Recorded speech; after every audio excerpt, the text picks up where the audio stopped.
Mes bien-aimés, je voudrais nous parler ce soir, nous faire une répétition de ce que nous avons vu une fois. Et nous connaissons que la répétition est la mère de l'enseignement. Mes frères, nous allons voir sur le thème « L'humilité précède la gloire ». Je voudrais revenir là, sur l'humilité.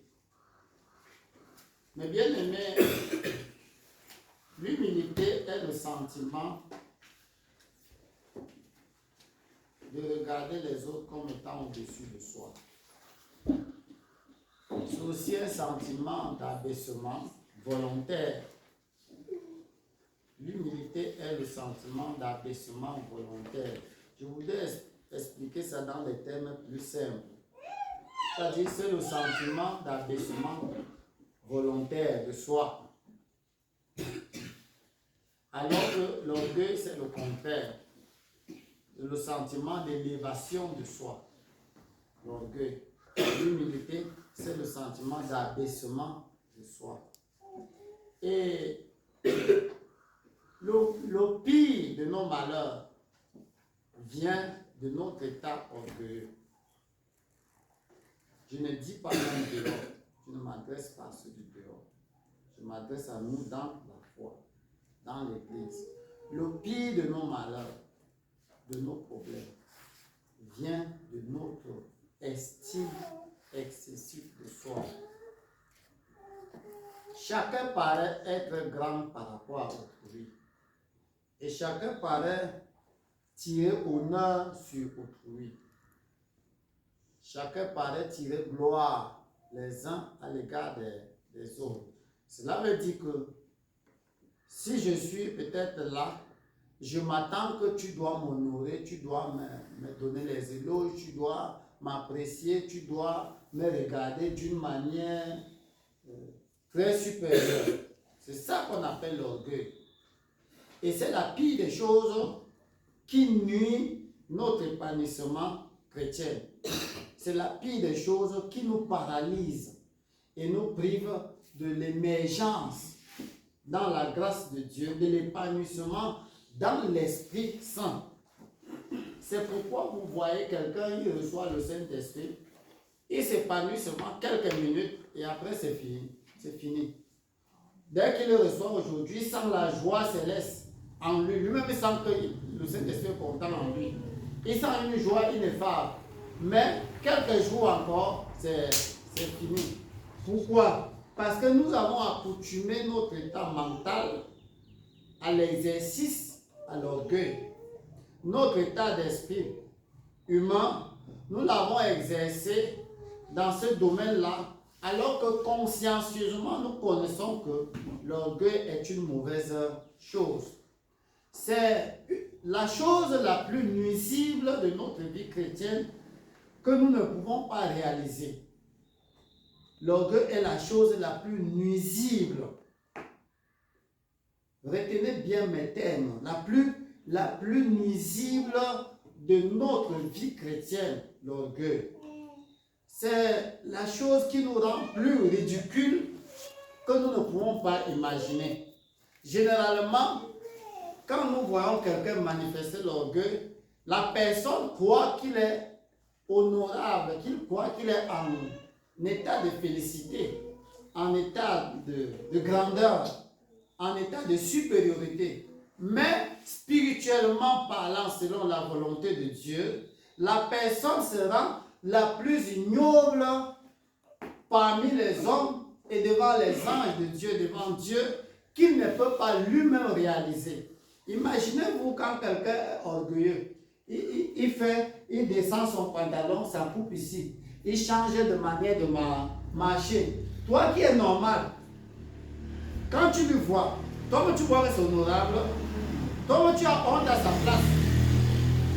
L'orgueil fait que quelqu'un découpe son pantalon, il met déchiqueté pour essayer de se vanter devant les gens. Toi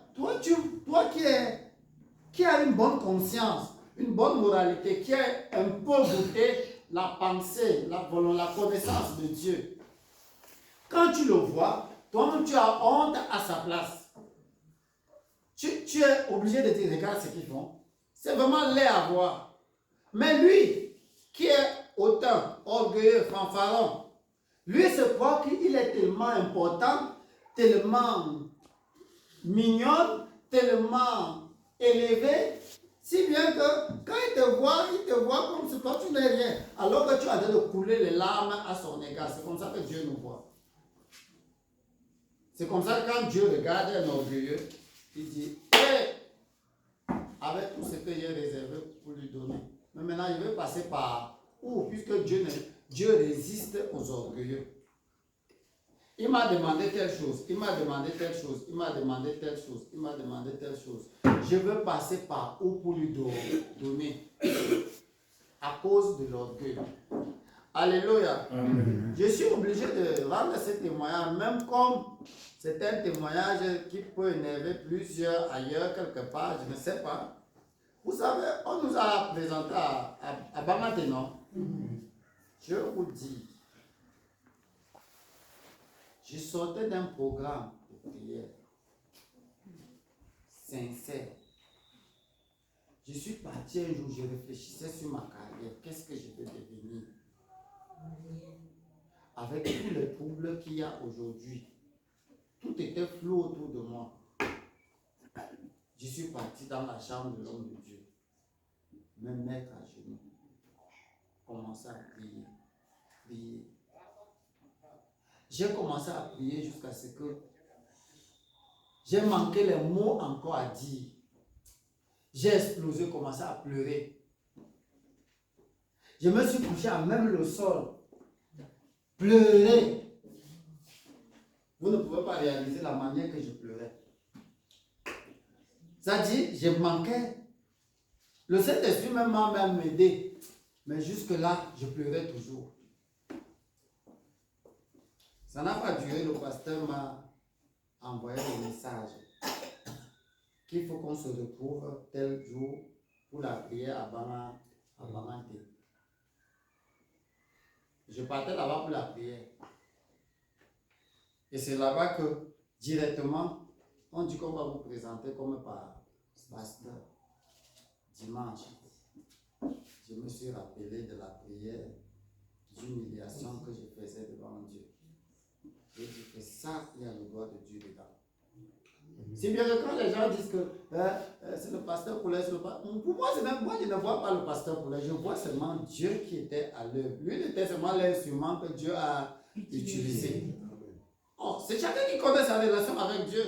Quelqu'un ne peut pas venir me dire le contraire de ce que moi, je connais mon secret avec Dieu. C'est pourquoi, mes bien-aimés, il faut que nous nous dégonflons. Nous nous dégonflons vrai. Tant que nous sommes costauds, rembourrés, et que chacun se croit mieux que l'autre, chacun croit qu'il est beaucoup plus important que l'autre, chacun croit que c'est l'autre qui doit seulement l'adorer, chacun croit que c'est l'autre il est plus que l'autre. Comprenez, nous ne deviendrons rien. Et c'est même les conséquences de cet orgueil qui nous crée les problèmes aujourd'hui. Parce que chacun attend une gloire de son frère, une adoration de sa sœur. Et quand maintenant tu ne vois pas cela, ça devient le conflit. Tu me méprises, tu me fais ceci, tu me fais ceci. Chacun, parce qu'il ne voit rien. Prenons ce soir le texte de base dans le livre de Luc, chapitre 18. C'est parce que j'ai beaucoup à dire, c'est pour ça que vous voyez, je commence seulement à parler. Alléluia. Amen. Luc, chapitre 18, à partir du verset 9. Nous allons bien comprendre, même. Si tu as une question, tu relèves seulement. Je vous dis vrai, l'orgueil qui nous anime, nous mourons, nous souffrons dans notre milieu, je ne parle pas dehors, dans notre milieu, c'est l'orgueil qui nous tue. L'orgueil. Imagine-toi que celui-ci, alléluia, amen. Celui-ci, c'est mon fils, non? Non. Maintenant, si c'est quoi qu'il est déjà papa comme moi, hein? Jusqu'à je ne peux plus lui dire quelque chose, qu'est-ce qui va créer entre nous? Il y aura problème. Mais maintenant, Le voilà, c'est un être humain, non? Si je crois qu'il n'est rien, hein? Je vois qu'il n'est rien. Qu'est-ce qui va arriver? Quand maintenant ma chose va tomber à terre, qui devait vite à ramasser? C'est lui, non? Parce qu'il est en bas, non? Bon, maintenant j'aurais de la peine à ramasser, alors qu'il pouvait m'aider. Donc la vie deviendra difficile à moi. Là où il pouvait courir vite et aller faire, maintenant il n'y a plus quelqu'un qui va courir vite. Ma vie deviendra pénible. À cause de l'orgueil qui fait que je le méprise. Et à cause de l'orgueil qu'il croit qu'il est déjà quelque chose comme moi, finalement il va mourir de l'ignorance. Il manquera certaines bénédictions qui devaient passer par moi. Vous voyez que nous tous nous tuons. Et c'est ça notre problème. Alléluia. C'est ça notre problème. Nous n'arrivons pas aux dons spirituels, même que les Corinthiens avaient eu. Parce que pour les Corinthiens, au moins, ils se sont humiliés jusqu'à avoir même les dons. Ils étaient déjà un peu plus loin, avant que l'orgueil les a pris. Nous, on est encore arrivé nulle part. On commence déjà à gonfler comme les tapioca. Chacun croit qu'il se sanctifie plus que l'autre. Chacun croit qu'il prie plus que l'autre. Chacun croit qu'il prêche plus que l'autre. Chacun croit qu'il est trop spirituel par rapport à l'autre. Avec un peuple comme ça, ils vont devenir quoi? C'est la même chose, c'est les choses qui ont décrit le peuple d'Israël. Si bien que même quand le Messie est venu, l'aveuglement de l'orgueil a fait qu'ils n'ont pas reconnu le doigt de Dieu. Et c'est toujours comme ça que Dieu confond un peuple orgueilleux. C'est-à-dire, Dieu va venir même à leur secours, mais ils ne comprendront pas. Parce qu'ils sont tellement gonflés et ils vont comprendre comment. Parce que Dieu va faire le contraire de ce que les pensées orgueilleuses voient. Il va faire le contraire de ça. Alléluia. Amen. Le peuple s'attendait que le Messie devait venir comment? Peut-être chez le roi Hérode. On ne sait jamais. Peut-être chez le grand souverain sacrificateur Caïphe. Peut-être c'est lui qui devait, sa femme, la femme de Caïphe, qui devait accoucher le Messie. Ou peut-être c'est le souverain Anne. Anne qui devait accoucher le Messie. Mais le Messie est passé par où? Au village là-bas, vers Nazareth, là-bas, quelque part là-bas. Dans une crèche même les hôtels n'ont pas pu, même l'hôtellerie n'a pas pu. On met dans une crèche. Et après, on fait comment? On fuit avec le petit Jésus pour aller en Égypte. Dieu était incapable de défendre Jésus. Mais il dit à Joseph, fuis. C'est pour nous montrer que nous devons être humbles.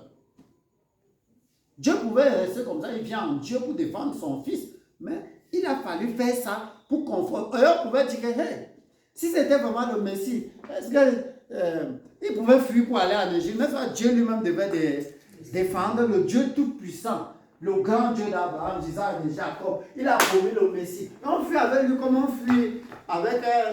Non, il n'y a pas de Dieu là. Même Joseph, si Joseph n'était pas suffisamment humble avec sa femme Marie, il ne pouvait pas obéir à la révélation de Dieu.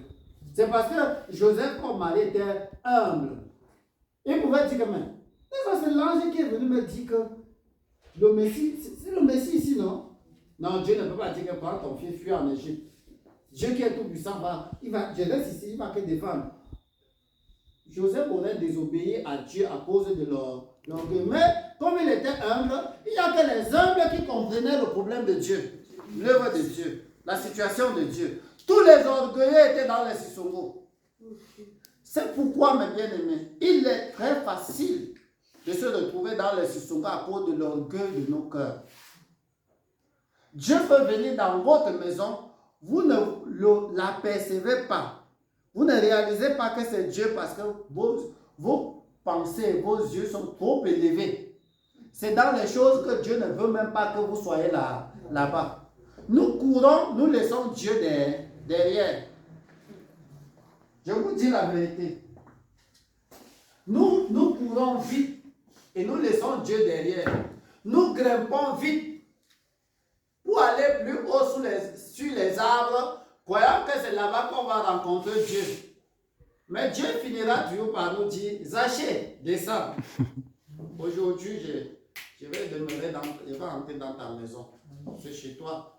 Il dit à Zachée, Zachée croyait que c'est en haut là-bas qu'il va croiser le maître. Le maître lui dit que descends. Ça dit, humilie-toi, baisse-toi. Et tenez pour tranquille. Zachée était le chef de publicain. C'était un chef. Mais Jésus va lui dire que descends.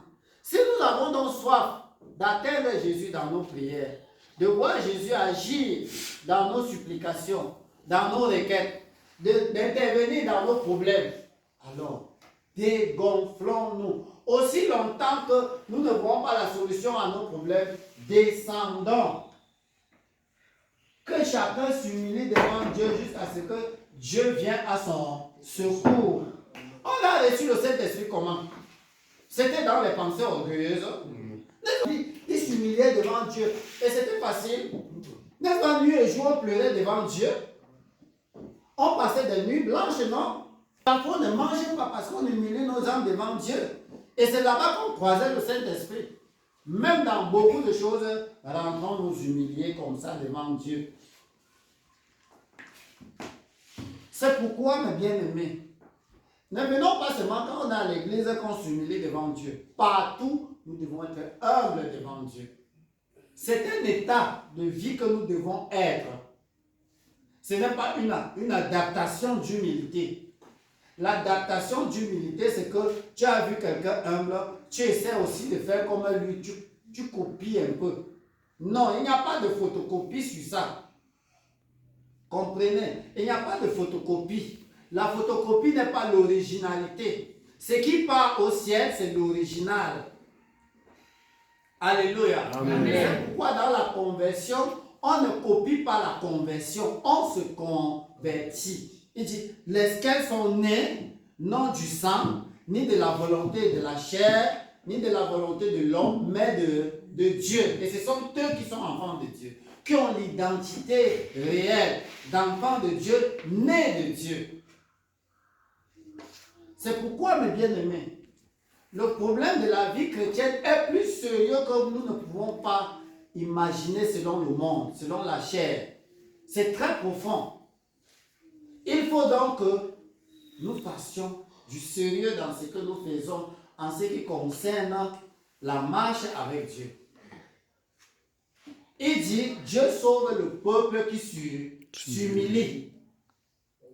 Tant que nous gonflons, nous sommes rembourrés, nous sommes dodus. Attendons qu'il va nous résister. Ça ne serait pas seulement 2 ans, ça ne serait pas 3 ans, ça ne serait pas... Ça serait des années si nous ne nous dégonflons pas. Alléluia. Amen. C'est pourquoi, mes bien-aimés, chacun individuellement doit prendre la responsabilité de chercher humblement la face de Dieu. Parce que si tu cherches humblement la face de Dieu, c'est chez toi que Dieu passera. C'est par toi que Dieu passera pour aider plusieurs. Dieu est passé par Joseph et Marie parce qu'ils étaient complètement humbles. Et vous savez qui a présenté Jésus? Comment on présente un enfant à Dieu? Comment on présente les enfants à Dieu? C'est Simeon. Hein? Alléluia. Amen. Ce n'est pas le souverain sacrificateur Caïphe. Hein? Ce n'est pas Caïphe. Non, ce n'est pas Caïphe. Ce n'est pas Anne, l'associée de Caïphe. Ce n'est pas elle, ce n'est pas lui. Parce qu'il y avait un autre grand qui s'appelait Anne. Ce n'est pas lui. Vous voyez? Ce n'est ni les gens comme Hérode. Il y avait beaucoup de sacrificateurs en Israël. Ce n'était pas eux. Au contraire, ce sont eux qui combattaient même la spiritualité. Voyez-vous? Alléluia. Amen. Qui a imposé les mains sur Saul de Tarse pour qu'il recouvre la vue, que ses péchés soient pardonnés, qu'il soit baptisé du Saint-Esprit, qu'on le baptise? C'est Ananias, non? Un frère Ananias, on ne dit pas qu'il était apôtre. On n'a même pas dit qu'il était diacre. On n'a même pas dit qu'il était même associé même de Pierre. C'est lui, le frère là, humble dans son coin là-bas. Quand même Jésus vient dire que Ananias va trouver un certain Saul de Tarse. Il est dans tel endroit comme ça. Va, tu pries pour lui. Tu lui imposes les mains. Il dit, Seigneur, ils viennent comme ça avec l'autorisation des sacrificateurs pour venir nous arrêter. Il va me tuer. Si quelqu'un n'est pas humble, il peut faire ça. Il va dire, non, je vais le faire maintenant. Je vais le finir. Il croyait qu'il est quelque chose, je vais le faire. Il n'avait pas ça. Il s'humilie devant le maire et dit non. Le maire dit que non, vas-y, c'est un homme que j'ai choisi. Je lui montrerai ce qu'il doit souffrir pour mon nom. Et il est parti, c'était un frère que Jésus s'est révélé à lui pour lui donner l'ordre que va faire. Et il est parti faire. Vous voyez, il était humblement dans son petit coin et Dieu s'est révélé à lui pour lui dire que va. Si nous sommes humbles, mais bien aimés, Dieu lui-même va se prononcer pour nous utiliser d'une manière d'une autre. Qui sait? Si ce n'est pas toi qui va relever l'assemblée-ci. Qui sait? Le travail que Dieu veut faire avec toi. Mais si nous sommes orgueilleux, nous allons bloquer tout. Et ne soyez pas surpris qu'un jour, Dieu prend même un païen dehors pour venir changer nos mauvaises mentalités orgueilleuses. Et c'est ça le problème. Ce qui a tué les Juifs, c'est l'orgueil. Notre Dieu est un Dieu de miracles, c'est vrai. Mais que faites-vous? Il dit, notre Dieu nous a sortis de l'Égypte. Il a fait de grands signes, de grands prodiges. Il a fendu la mer. Il a noyé Pharaon et toute son armée. C'est vrai. Mais que faites-vous de sa loi? Qu'avez-vous fait dans le désert? Il nous conduit le jour par la colonne de nuée et la nuit par la colonne de feu. C'est faux? Non. C'est le témoignage vrai. Il a donné la manne, nous on a mangé la nourriture venant du ciel. C'est vrai. Les témoignages que nous rendons que les choses que Dieu fait sont vraies. Mais maintenant, ces choses nous ont rendus humbles ou bien orgueilleux. C'est ça la question. Ça nous a rendus humbles ou bien ça nous a rendu des vantards. Quand nous voyons les autres églises, on dit vraiment, ce sont les païens là-bas. C'est vrai, ce sont les païens. Mais qu'est-ce qu'on est devenu? Nous qui disons avoir goûté les dons célestes, avoir goûté les signes de Dieu, les miracles de Dieu, on a vécu toutes ces choses. On a eu le baptême du Saint-Esprit. Qu'est-ce qu'on est devenu? N'est-ce pas la même mentalité d'orgueil du peuple des enfants d'Israël et qui les a nuits? N'est-ce pas? C'est la même chose qui se passe aujourd'hui qu'on est en train de réaliser au milieu de nous. C'est pourquoi, mes frères, descendons. Que chacun prenne la responsabilité sur sa propre vie. Que je veux seulement m'humilier devant Dieu. Et que chacun, même si on te gifle, tu dis que la volonté de Dieu soit faite. On t'insulte. Tu n'as plus la force de rendre œil pour œil, dent pour dent parce que tu te remets à Dieu. Mais quand on ne se remet pas à Dieu, on va dire tout. Dit que on me touche encore, je vais les montrer que je ne suis pas n'importe quel, dans la société, je ne suis pas dans n'importe quelle classe. Je vais les montrer que je ne suis pas un petit homme, je ne suis pas ceci. Chacun grandit sa part d'une manière d'une autre. Je vais leur montrer que l'œuvre, si c'est nous qui avons fait ça. Je vais leur montrer que vraiment, la prière, si c'est nous qui avons prié pour lui, pour qu'il s'en sorte. Je vais lui montrer comme ça, d'une manière. Chacun va chercher à manifester sa colère orgueilleuse. Et c'est là qu'on échoue devant Dieu. Hein? On ne répond pas maintenant à ma prière. Vraiment, ils font comme si leur prière est beaucoup plus importante plus que ma part. Orgueilleux. Si on est humble, on dirait même que Seigneur, je ne suis même pas digne même que l'un de tes enfants puisse répondre en menant ma prière. Et si l'autre a pu répondre, dit Seigneur, qui suis-je pour mériter une telle grâce? Ils ont pu dire en menant ma prière aujourd'hui, Seigneur, merci. On va voir ce que n'est même pas dans cette assemblée. J'ai pris, on ne dit pas Amen. J'ai pris, ils font comme s'ils sont trop sanctifiés plus que moi. Ça, c'est le langage des orgueilleux. Et quand tu fais comme ça, Dieu ne peut pas s'intéresser à toi. Parce qu'il résiste aux orgueilleux.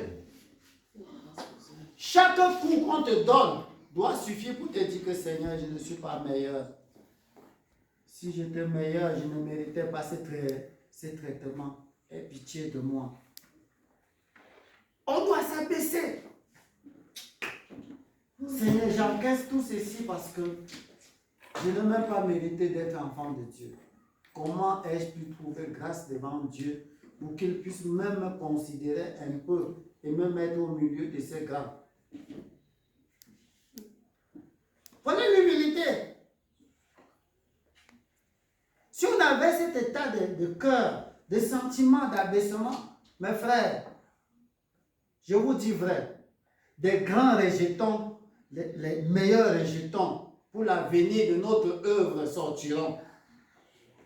On trouverait des grandes servantes en train de naître, des grands serviteurs de Dieu en train de naître. Mais nous avons tous paralysé d'une manière ou d'une autre notre émergence spirituelle en Dieu à cause de nos gros cœurs, à cause de notre importance de soi. Qu'est-ce qui nous tue comme ça? Nos pères de Jésus, quoi? Dieu a pourvu à nos besoins pour que nous devenions des fanfarons. N'est-ce pas? Dieu nous donnait, quand on s'humiliait devant Dieu, Dieu nous bénissait pour que nous continuions à marcher humblement avec Dieu. Qu'est-ce que la Bible dit?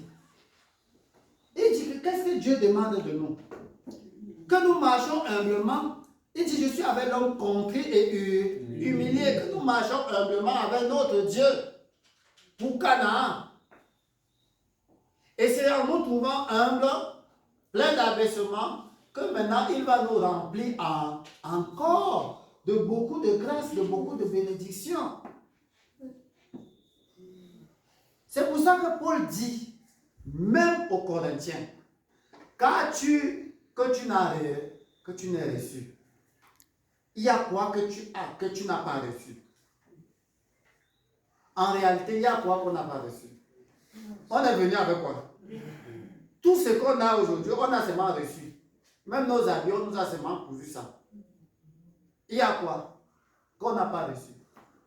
Quand tu pars cultiver au champ, la terre là, c'est pour toi. Tu n'as pas trouvé ça. L'eau que nous buvons, on n'a pas trouvé ça. Il y a quoi qu'on n'a pas reçu? En quittant, on quittera avec quoi?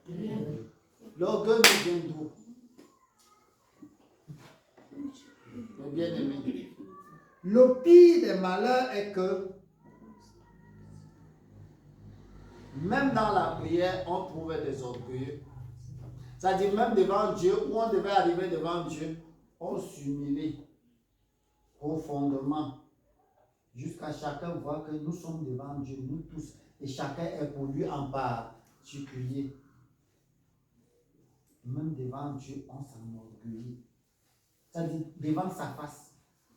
Pour ne pas dire que Dieu est toujours partout. Et c'est ce qu'on va voir ici. Lisez l'histoire du pharisien et du publicain. Vous allez voir que la chose qui est là, il y a quelqu'un qui est humble et quelqu'un qui est orgueilleux. Il dit encore cette parabole, Oui. en vue de certaines personnes qui se persuadant qu'elles étaient justes. Ces personnes se voient qu'ils sont trop justes par rapport aux autres. Oui. Et ne faisant aucun cas des autres. Ils ne prient pas, ils ne se soucient pas des autres. Deux hommes montèrent au temple pour prier. Oui. L'un était pharisien et l'autre publicain. Oui. Le pharisien debout priait ainsi en lui-même. Ô Dieu, je te rends grâce de ce que je ne suis pas comme le reste des hommes. Ils prononcent tous le même Dieu. Ils disent, oh Dieu, je te rends grâce que je ne suis pas comme le reste des hommes. Il n'a pas dit, oh le diable, non. Il dit Dieu, comme nous tous. Chacun croit servir Dieu, non? Chacun croit lutter pour Dieu, non? Chacun croit prier Dieu. Chacun croit qu'il a cru en Dieu. Oh Dieu, oui. Qui sont ravisseurs, Ils injustes, sont comment? ravisseurs, Ce sont les pécheurs, ravisseurs, oui. injustes, Injustes, adultère. Attends, c'est lui qui doit aller dire à Dieu le péché d'autrui. Alléluia. Amen. Est-ce que c'est lui qui doit aller dire à Dieu le péché d'autrui? Non. Qu'est-ce qu'il devait faire? Il devait s'humilier pour lui-même. Au contraire même, s'il ne voulait même parler d'autrui, il devait dire Seigneur,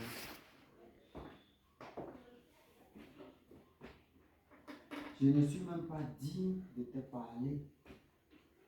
Je ne suis même pas digne de te faire allusion de la vie de mon frère. Car je ne vaux même pas un iota de sa personne. Qu'il me soit permis de trouver grâce à tes yeux, de te dire que Seigneur vient à son secours. Car il y a des choses qui ne vont pas. Aide-le, pardonne-le. Comme tu as eu pitié de moi, Seigneur, sauve mon frère, sauve ma soeur. Il devait plutôt s'associer à Jésus comme intercesseur en faveur de son frère et de sa soeur. Attends, on a cru comment? On a vraiment cru en Jésus là comment? Nos cœurs sont comment? Pourquoi nous ne pouvons pas aussi avoir cet état d'esprit de se dégonfler en faveur de son frère? C'est ce que le pharisien ne comprend pas. Plutôt, il gonfle en défaveur de son frère. Vous voyez? Quand même tu aurais fait ce qui a été dit par Dieu, qu'est-ce que Jésus dit? Nous sommes, dites, vous êtes des serviteurs inutiles. Pourquoi? Le vouloir le faire vient de qui? Dieu. Parce que quand nous étions sans Dieu, nous ne pouvons rien faire de bon. Nous étions sales, pourris, abominables, brûlables. Mais si Dieu a eu pitié de nous et il nous a pris, pourquoi cette importance que nous nous donnons trop? Vraiment, pourquoi? Soyons humbles. Alléluia. Amen. Enlevons nos yeux sur la gloire des hommes. Enlevons nos yeux. Un jour, je disais dans l'assemblée, expressément, pas une fois, que je ne m'attends pas que vous tous, vous pouvez m'aimer. Je ne m'attends pas. Pour que vous m'aimez, il faut que Dieu entre à vous pour que vous m'aimez. C'est la vérité. Alléluia. Amen. Pourquoi de nature l'homme est méchant? Fais-lui du bien. Si Dieu a fait du bien à l'homme et l'homme a réagi en retour comme ça contre Dieu, moi je suis quoi? Alléluia. Amen. S'il arrive que quelqu'un de vous, seulement même une seule personne, parvient à m'aimer, à s'intéresser à moi, oh Seigneur, quelle grâce imméritée. Quelle grâce imméritée. Mais qu'est-ce que l'orgueil nous fait? On ne m'aime pas. Hein? Je sais que ils sont vraiment les démons autour de moi. Ils sont vraiment ceci. Hein? Vraiment, c'est le diable qui est incarné en eux. Vraiment, on va condamner toute la République pour cible. Tu attendais quoi d'eux? On attend quoi des hommes? On doit. À Jésus, je m'abandonne. C'est qu'il m'aime, dit je le crois. Et je prends ce qu'il me donne. L'amour avec la croix. Comptez celui des vainqueurs. Tant que durer le combat, regardez-vous que l'on meurt. Comptez celui Alors, si je compte que sur lui, si je ne compte que sur lui, je cherche quoi derrière les hommes? Je vous rappelle quelque chose. Et ce que Jésus a dit. Jésus dit ceci. Comment pouvez-vous croire, vous qui tirez votre gloire les uns les autres, et qui ne cherchez point la gloire qui vient de Dieu seul? Allez méditer cette parole. C'est Jean chapitre 5, à partir du verset 40, vous lisez jusqu'à 43. Il dit, comment pouvez-vous croire, vous qui tirez votre gloire les uns les autres, et qui ne cherchez pas la gloire qui vient de Dieu seul? Allez réfléchir sur cela. Il dit, vous ne pouvez pas être des chrétiens, des vrais chrétiens. Vous ne pouvez pas. Si vous tirez vos gloires les uns les autres, c'est ce que le monde fait, non? Oh, c'est le grand maître de terre, c'est le grand ingénieur de terre, c'est le grand ceci. Chacun cherche les éloges pour cible derrière. Ah, je suis passivement pour honorer, et par conséquent, ce sont mes ennemis. Attendez, nous cherchons les honneurs des hommes. Si Dieu ne t'honore pas et les hommes t'honorent, tu es perdu. Tout à fait. Si les hommes t'aiment et Dieu ne t'aime pas, tu es perdu. Alors que si tout le monde entier te vomit et que Dieu te recueille, tu es heureux. Nous sommes ici pour Dieu, mes frères. On a cru pour être à Dieu. Et si donc on a cru pour être à Dieu, ramenons notre esprit sur Dieu. Que l'orgueil ne vienne pas nous déconcentrer sur Dieu. Que l'orgueil ne vienne pas nous déconcentrer. Oh, c'est ça même le problème. Et quand on est vraiment sur Dieu, alors Dieu va faire beaucoup de choses au travers de nous. Soyons constamment humbles pour garder ce que Dieu nous a donné. C'est pourquoi quand vous voyez les gens, ils disent qu'ils ont reçu le Saint-Esprit. Ce n'est pas qu'ils n'avaient pas reçu. Il avait bien reçu. Mais quelques minutes après, il a commencé à se croire qu'il est déjà quelque chose. Il a regardé même ceux qui n'avaient même pas le Saint-Esprit comme des riens. C'est dangereux.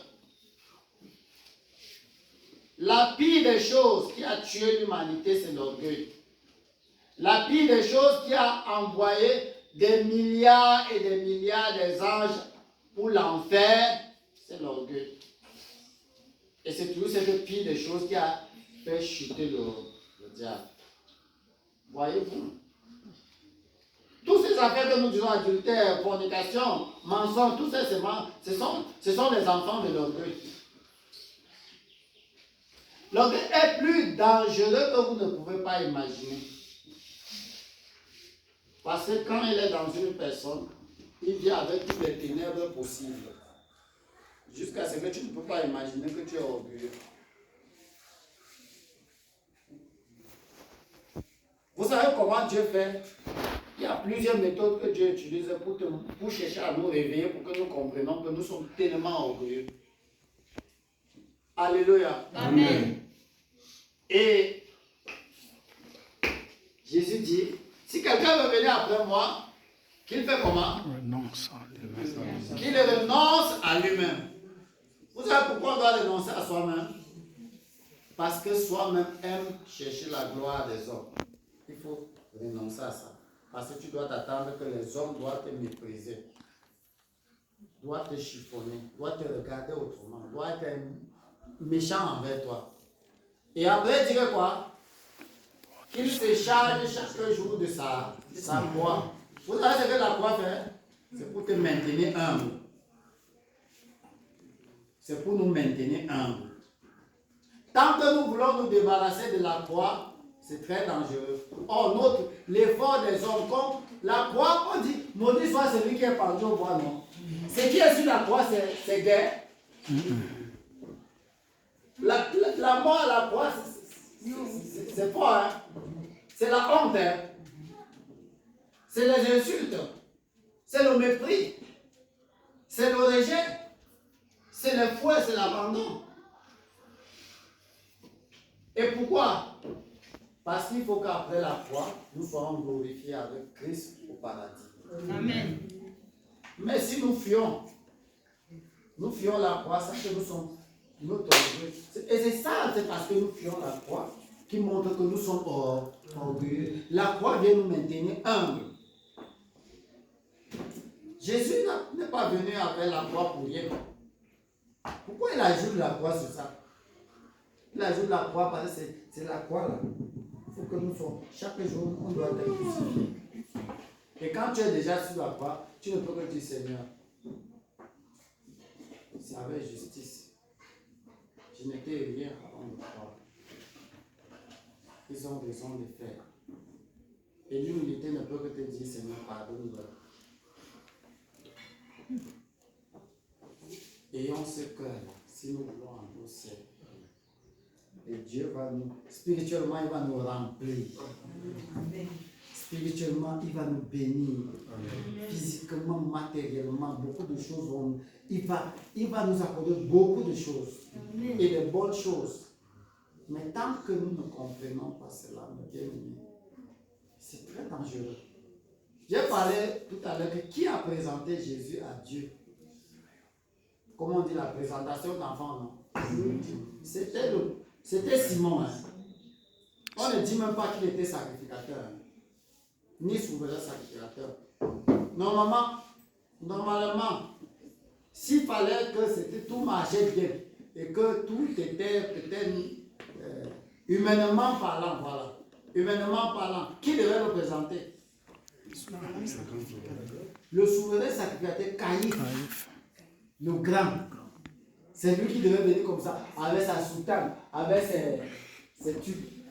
Venir comme ça, avec tout son bâton du sacerdoce. Et venir comme ça, prendre